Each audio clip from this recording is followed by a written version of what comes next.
ஓம் சாந்தி. October 12, 2025. அவ்யக்த Bapdada Madhuban. Murali original தேதி March 17, 2007. உங்களின் மேன்மையான மனோபாவத்தால் உங்களின் அதிர்வலைகளையும் சூழலையும் சக்தி வாய்ந்தவை ஆக்குவதற்காக தீவிர முயற்சி செய்யுங்கள். ஆசீர்வாதங்களை கொடுத்து ஆசீர்வாதங்களை பெறுங்கள்.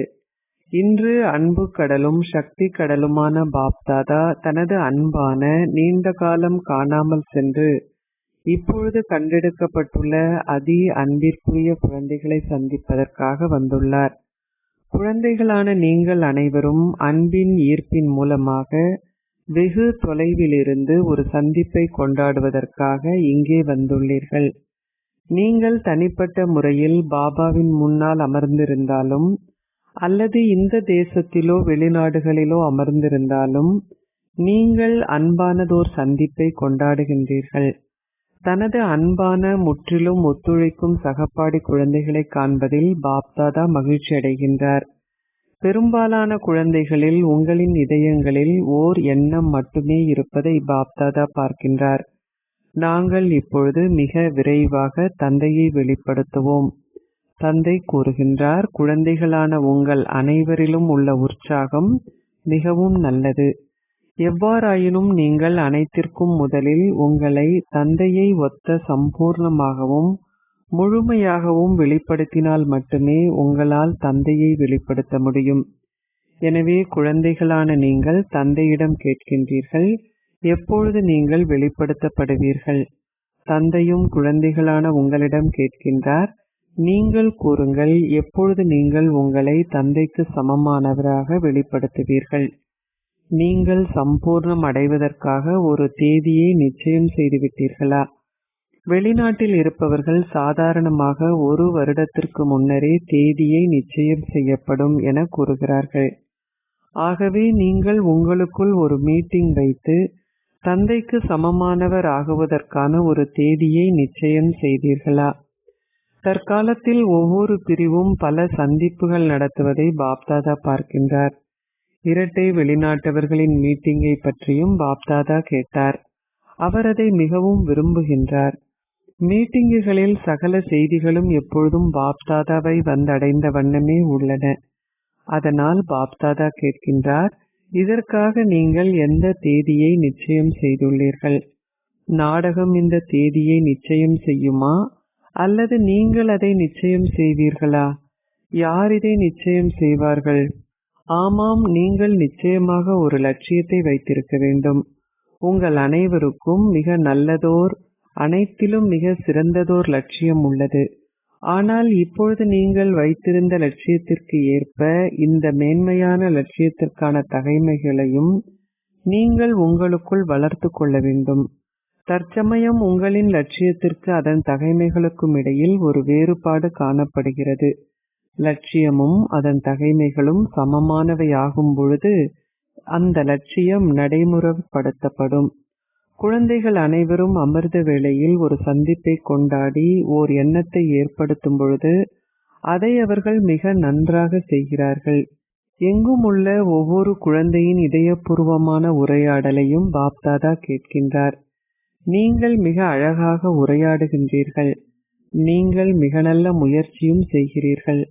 ஆனால் உங்களின் முயற்சிகளில் ஒரு விஷயத்தில் நீங்கள் தீவிரத்தை கடைபிடிக்க வேண்டும். நீங்கள் முயற்சி செய்கிறீர்கள், ஆனால் தீவிர முயற்சி இருக்க வேண்டும். தீவிர தன்மைக்கான திட சங்கற்பம் இருக்க வேண்டும். இதை சேர்க்க வேண்டியுள்ளது. காலத்திற்கு ஏற்ப குழந்தைகள் அனைவருக்காகவும் பாப்தாதாவிற்கு ஒரு விருப்பம் உள்ளது. நீங்கள் வரிசை கிரமமாக இருந்தாலும் பாப்தாதா அதை அறிவார். நீங்கள் வரிசை கிரமமாக இருந்தாலும் சதா தீவிர முயற்சி இருக்க வேண்டும். இதற்கான பெரும் தேவை காணப்படுகிறது.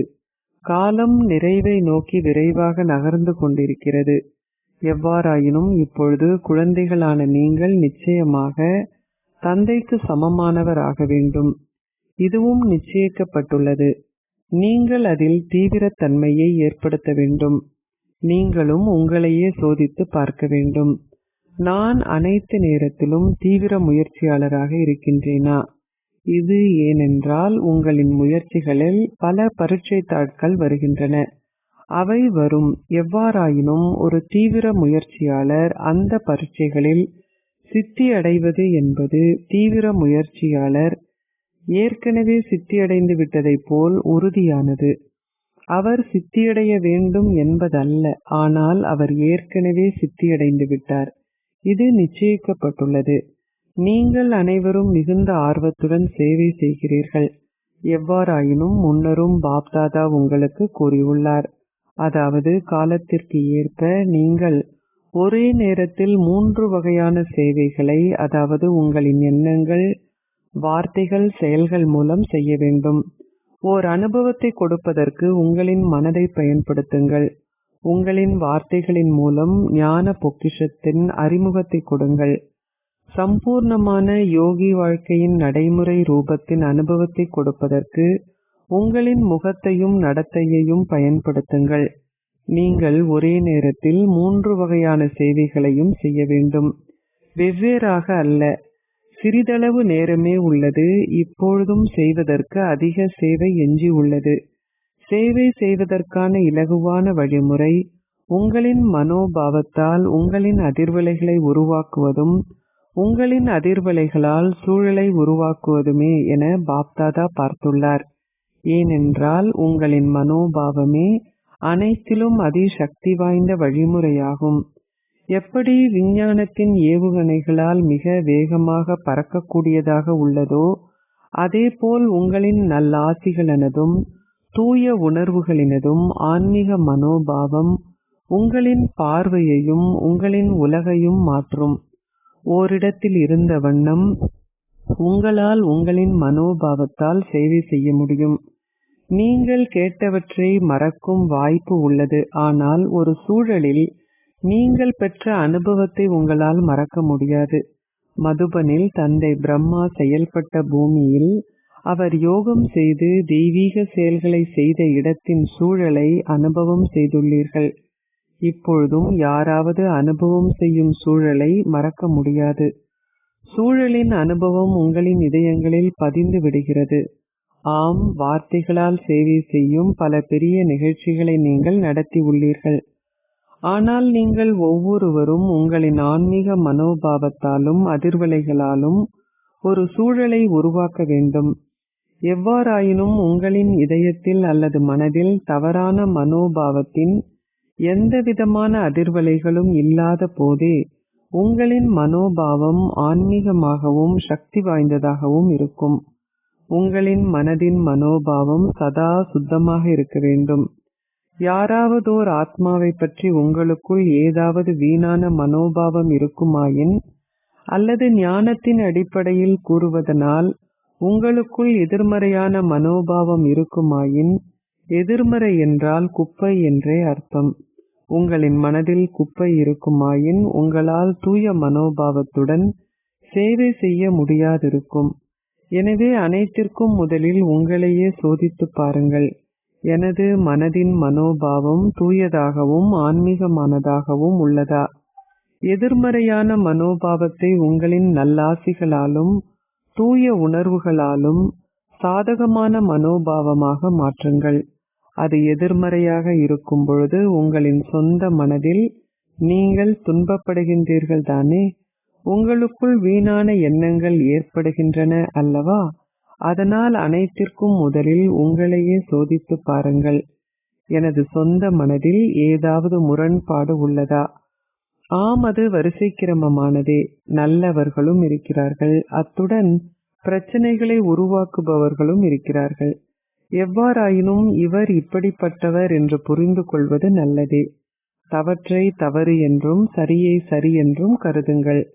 ஆனால் அதை உங்களின் இதயத்தில் வைத்திருக்காதீர்கள். இதை புரிந்து கொள்வது வேறு விஷயம். ஞானம் நிறைந்தவராக இருப்பது நல்லதே. ஆம், அது தவறாக இருக்கும் பொழுது அது தவறு என நீங்கள் கூறுவீர்கள். சில குழந்தைகள் சொல்வார்கள், பாபா அவர்கள் எப்படிப்பட்டவர்கள் என்று உங்களுக்கு தெரியாது. நீங்கள் அவர்களை பார்த்திருந்தால் உங்களுக்கு தெரியும். நீங்கள் சொல்வதை பாபா நம்புகின்றார். நீங்கள் அவருக்கு சொல்லும் முன்னரே அவர் எப்படிப்பட்டவர் என்பது அவருக்கு தெரியும். ஆனால் இத்தகைய விஷயங்களை உங்களின் இதயத்திலும் உங்களின் மனோபாவத்திலும் வைத்திருப்பதன் மூலம் நீங்கள் உங்களையே குழப்பத்திற்கு உள்ளாக்குகின்றீர்கள். உங்களின் இதயத்திலும் மனதிலும் ஏதாவது தீங்கான விஷயம் இருக்கும் பொழுது, எங்கே தீயது இருக்கிறதோ, எங்கே வீணான எண்ணங்கள் உள்ளனவோ, அவர் எப்படி ஓர் உலக உபகாரி ஆக முடியும்? உங்கள் அனைவருடைய தொழிலும் என்ன? உங்களில் எவராவது நீங்கள் லண்டனுக்கு மட்டும், டெல்லிக்கு மட்டும், உத்தரப்பிரதேசத்திற்கு மட்டும் உபகாரிகள் என கூறுவீர்களா? அல்லது நீங்கள் எங்கே இருக்கின்றீர்களோ அந்த இடத்திற்கு மட்டும் என்று கூறுவீர்களா? ஓகே, அந்த பிரதேசம் அல்ல, ஆனால் நீங்கள் இருக்கும் நிலையத்திற்கு மட்டும் உபகாரிகள் என கூறுவீர்களா?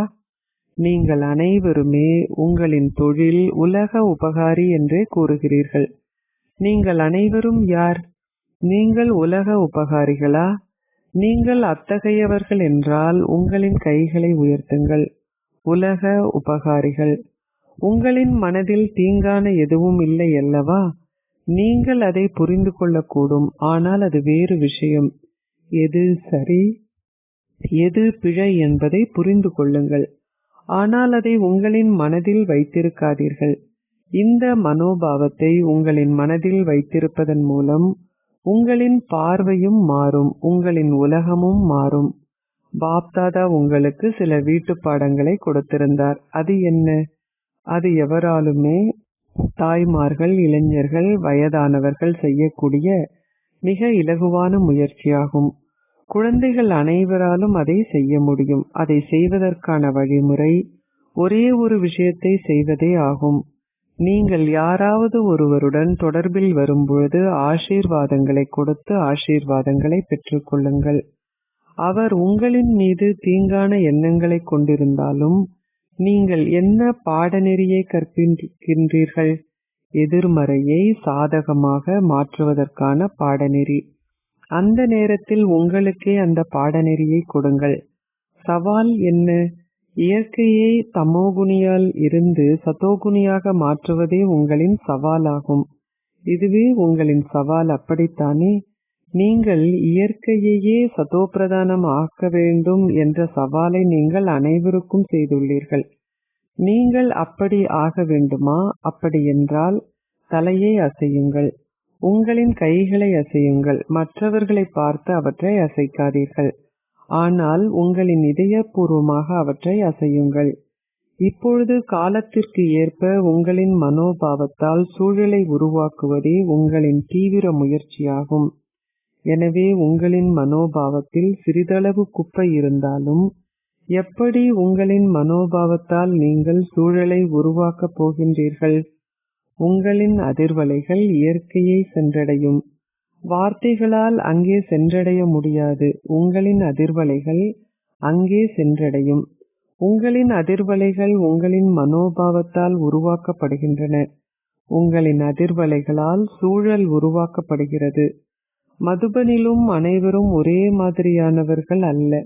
எவ்வாறாயினும் தந்தை பிரம்மாவின் மனோபாவத்தாலும் விசேஷமான அதி அன்பிற்குரியவர்களின் மனோபாவத்தாலும் அவர்களின் தீவிர முயற்சிகளாலும் அந்த சூழல் உருவாக்கப்பட்டது.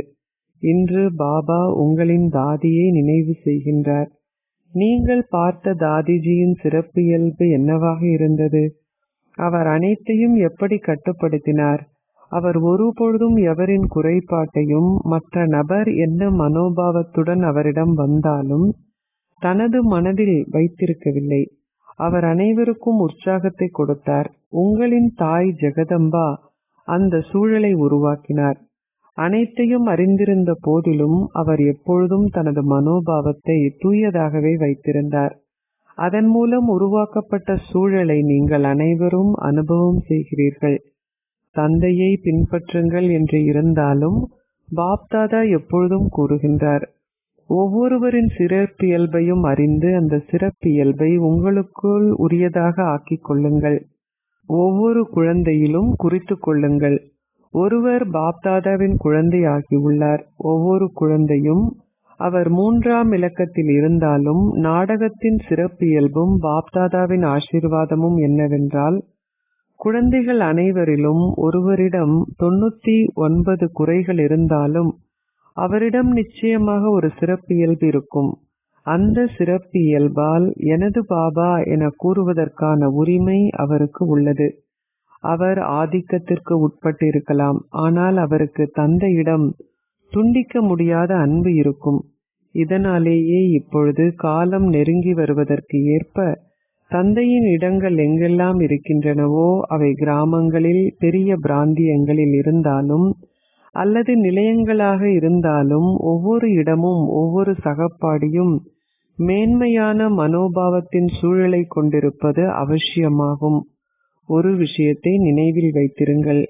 யாராவது உங்களுக்காக தீய எண்ணங்களை கொண்டிருந்தாலும் அவற்றை எடுத்துக்கொள்வது யார்? அவற்றை கொடுப்பவரும் அவரை எடுத்துக்கொள்பவரும் ஒரே நபரா அல்லது 2 நபர்களா? யாராவது தீங்கான எதையும் உங்களுக்கு கொடுத்தால் நீங்கள் என்ன செய்வீர்கள்? அதை உங்களுடனேயே வைத்துக் கொள்வீர்களா அல்லது அதை திரும்பிக் கொடுப்பீர்களா? அதை எரித்து விடுவீர்களா அல்லது உங்களின் அலமாரியில் பத்திரமாக வைத்திருப்பீர்களா அல்லது உங்களின் இதயத்தில் மறைத்து வைத்திருப்பீர்களா? உங்களின் இதயமே பாப்தாதாவின் சிம்மாசனமாகும். ஆகவே இப்பொழுது உங்களின் மனதில் ஒரு விஷயத்தை உறுதியாக நினைவு செய்யுங்கள். வார்த்தைகளில் மட்டுமல்ல, ஆனால் உங்களின் மனதில் நினைவு செய்யுங்கள். நான் ஆசீர்வாதங்களை கொடுத்து ஆசீர்வாதங்களை பெற வேண்டும். உங்களின் மனதில் எதிர்மறையான எதையும் வைத்திருக்காதீர்கள். ஓகே, நீங்கள் எதையாவது ஒரு காதில் கேட்டால் அதை மற்றொரு காதால் விட்டுவிடுவது உங்களின் கடமையாகும். அல்லது அது வேறு யாருடைய கடமையா? அப்பொழுது மட்டுமே உங்களால் உலகிலும் ஆத்மாக்களிலும் ஒரு சூழலை உருவாக்குகின்ற சேவையை உங்களின் மனோபாவத்தால் ஒரு துரித கதியில் செய்யக்கூடியதாக இருக்கும். நீங்கள் உலக மாற்றத்தை ஏற்படுத்த விரும்புகின்றீர்கள் தானே? எனவே நீங்கள் எதை நினைவு செய்வீர்கள்? அதை உங்களின் மனதால் நினைவு செய்யுங்கள். ஆசீர்வாதங்கள் என்ற வார்த்தையை நினைவு செய்யுங்கள். அவ்வளவுதான். ஏனென்றால் உங்களின் உயிரற்ற விக்கிரகங்கள் என்ன செய்கின்றன? அவை ஆசீர்வாதங்களையே வழங்குகின்றன அல்லவா? மக்கள் ஆலயங்களுக்கு செல்லும் பொழுது அவர்கள் எதை வேண்டுகிறார்கள்? அவர்கள் ஆசிகளையே வேண்டுகிறார்கள். அவர்கள் ஆசீர்வாதங்களை பெறுவதனாலேயே அவற்றை வேண்டுகிறார்கள். உங்களின் கடைசி பிறவியிலும் உங்களின் உயிரற்ற விக்கிரகங்கள் ஆசீர்வாதங்களை வழங்குகின்றன. அந்த மனோபாவத்துடன் அவை அனைவருடைய ஆசைகளையும் பூர்த்தி செய்கின்றன. நீங்கள் மீண்டும் மீண்டும் இந்த முறையில் ஆசீர்வாதத்தை வழங்குபவர்கள் ஆகியதாலேயே உங்களின் உயிரற்ற விக்கிரகங்கள் இன்றும் ஆசீர்வாதங்களை வழங்குகின்றன. ஓகே, ஓர் ஆத்மா எதனுடைய ஆதிக்கத்திற்கும் உட்பட்டிருக்கும் போது மன்னிப்பு கடலின் குழந்தையான நீங்கள் சிறிதளவு அவரை மன்னித்தால் அது நல்லது, அப்படித்தானே? எனவே நீங்கள் அனைவரும் மாஸ்டர் மன்னிப்பு கடல்களா? நீங்கள் அத்தகையவர்களா அல்லது இல்லையா? நீங்கள் அத்தகையவர்கள், அப்படித்தானே? நான் முதலில் என கூறுங்கள். இதில் ஓ அர்ஜுனா ஆகுங்கள். உங்களுக்கு முன்னால் வருகின்ற எவரும் சிறிதளவு அன்பையும் ஒத்துழைப்பையும் எடுத்துக்கொள்வதுடன் மன்னிப்பு, தைரியம், ஒத்துழைப்பு, ஊக்கம் மற்றும் உற்சாகத்தையும் அனுபவம் செய்யக்கூடியதான சூழலை உருவாக்குங்கள். இது சாத்தியமா? சாத்தியமா? முதல் வரிசையில் அமர்ந்திருப்பவர்களே, இது சாத்தியமா? உங்களின் கைகளை உயர்த்துங்கள். முதலில் நீங்கள் அதை செய்ய வேண்டும். நீங்கள் அதை செய்யவே வேண்டும்.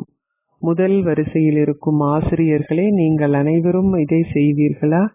அச்சா, பாபா பல்வேறு இடங்களிலிருந்து குழந்தைகளின் இமெயில்களையும் கடிதங்களையும் பெற்றுள்ளார். கடிதங்கள் எழுதாதவிட்டாலும் எண்ணத்தை மட்டும் கொண்டிருந்தவர்களும் இருக்கிறார்கள்.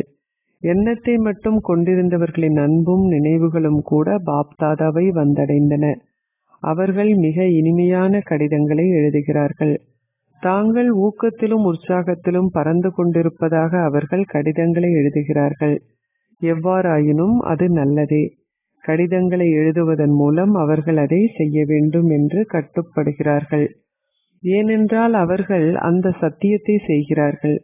எனவே எங்கே இருந்து நீங்கள் அனைவரும் பார்க்கின்றீர்களோ அல்லது கேட்டுக்கொண்டிருக்கிறீர்களோ, உங்கள் அனைவருக்கும் பாப்தாதாவின் தனிப்பட்ட முறையில் அவருக்கு முன்னால் அமர்ந்திருப்பவர்களுக்கும் வழங்குவதற்கு முன்னால் அன்பையும் நினைவுகளையும் வழங்குகின்றார்.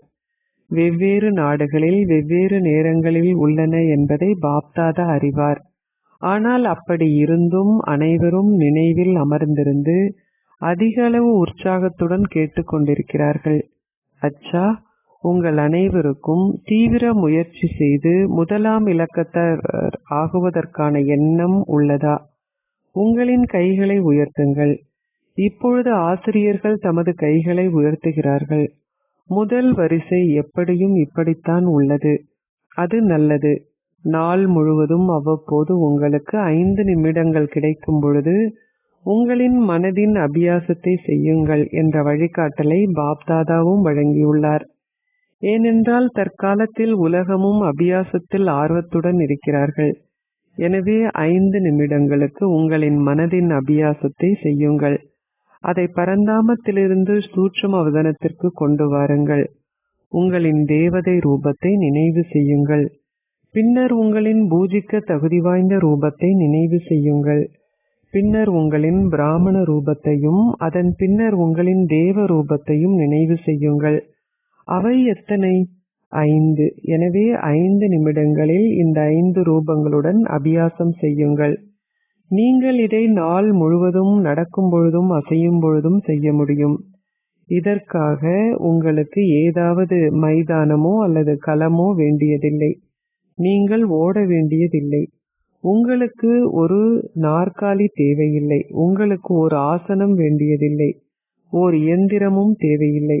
எப்படி உங்களின் சரீரங்களுக்கு பௌதிக அபியாசம் தேவையோ உங்களால் அதை செய்ய முடியும். அதை செய்வதற்கு உங்களுக்கு எவ்வித தடையும் கிடையாது. ஆனால் அத்துடன் இந்த அபியாசத்தையும் உங்களின் மனதிற்காக இந்த பயிற்சியையும் செய்யுங்கள். இது உங்களின் மனதை சதா சந்தோஷமாகவும் ஊக்கம் உற்சாகம் நிறைந்ததாகவும் வைத்திருப்பதுடன் பறக்கும் ஸ்திதியின் அனுபவத்தையும் உங்களுக்கு வழங்கும். எனவே நீங்கள் அனைவருக்கும் இப்பொழுதே இந்த பயிற்சியை ஆரம்பியுங்கள். பரந்தாமத்திலிருந்து ஒரு தேவர் ஆகுதல். இந்த அபியாசத்தை பாப்தாதா செய்வித்தார். அச்சா, உங்களின் மனோபாவத்தின் மூலம் ஆன்மீகமான சக்தி வாய்ந்த சூழலை உருவாக்கும் எங்குமுள்ள தீவிர முயற்சியாளர் குழந்தைகள் அனைவருக்கும் தமது இடம் மற்றும் ஸ்திதியால் சக்தி வாய்ந்த அதிர்வலைகளின் அனுபவத்தை எப்பொழுதும் வழங்குபவர்களுக்கும் திட சங்கற்பமான எண்ணங்களை கொண்டுள்ள மேன்மையான ஆத்மாக்களுக்கும் எப்பொழுதும் ஆசீர்வாதங்களை கொடுத்து ஆசீர்வாதங்களை பெறுகின்ற கருணை நிறைந்த ஆத்மாக்களுக்கும் தங்களை பறக்கும் ஸ்திதியில் சதா அனுபவம் செய்கின்ற லேசான மற்றும் ஒளியான ஆத்மாக்களுக்கும் பாப் தாதாவின் அன்பும் நினைவும் நமஸ்தேயும். ஆசீர்வாதம். நீங்கள் உங்களின் பரந்த எல்லையற்ற புத்தியால் ஒன்று கூடலின் சக்தியை அதிகரித்து வெற்றி சுரூபம் ஆகுவீர்களாக. ஒன்று கூடலின் சக்தியை அதிகரிப்பதே இந்த பிராமண வாழ்க்கையின் உங்களின் முதலாவது மேன்மையான பணியாகும். இதற்கு பெரும்பாலானோர் எதையாவது சரிபார்க்கும் பொழுது அப்பொழுது நீங்கள் பெரும்பாலானோருடன் இருப்பதே ஒன்று கூடலின் சக்தியை அதிகரிப்பதாகும். இதற்கு எனது அபிப்பிராயம் மிகவும் நல்லது என்ற எண்ணத்துடன் உங்களின் பெருமையை பற்றி நினைக்காதீர்கள். அது எவ்வளவுதான் நல்லதாக இருந்தாலும் அது ஒன்று கூடலின் ஒற்றுமையை கூட உடைக்குமாக இருந்தால் அது நல்லதும் சாதாரணமானதும் ஆகிவிடும். அந்த நேரத்தில் நீங்கள் உங்களின் அபிப்பிராயத்தை துறக்க வேண்டி இருந்தாலும் அந்த துறவரத்தில் பாக்கியம் உள்ளது. இவ்வாறு செய்வதன் மூலமே நீங்கள் வெற்றி சுரூபமாகி மற்றவர்களுடன் நெருக்கமான உறவு முறைகளை பேணுவீர்கள். ஸ்லோகம். முழுமையான வெற்றி பெறுவதற்கு உங்களின் மனதின் ஒருமுகப்படுத்துவதை அதிகரியுங்கள். அவ்யக்த இஷாரா. தனக்காகவும் மற்ற அனைவருக்காகவும் மனதின் மூலமாக யோகத்தின் சக்திகளை பரிசோதனை செய்யுங்கள். இப்பொழுதுள்ள நேரத்திற்கு ஏற்ப ஒரே நேரத்தில் உங்களின் மனதாலும் வார்த்தைகளாலும் சேவை செய்யுங்கள். எவ்வாறாயினும் உங்களின் வார்த்தைகளால் சேவை செய்வது இலகுவானது. ஆனால் உங்களின் மனதினால் சேவை செய்வது கவனம் செலுத்தும் ஓர் விஷயமாகும். அதனால் உங்களின் மனதில் அனைவருக்காகவும் சதா நல்லாசிகளும் தூய எண்ணங்களுமான எண்ணங்களை கொண்டிருங்கள். உங்களின் வார்த்தைகளில் இனிமையின் புதுமையும் திருப்தியும் இலகுத்தன்மையும் இருக்க வேண்டும். நீங்கள் செய்யும் சேவையில் உங்களால் இலகுவாக தொடர்ந்து வெற்றி பெற முடியும். ஓம் சாந்தி.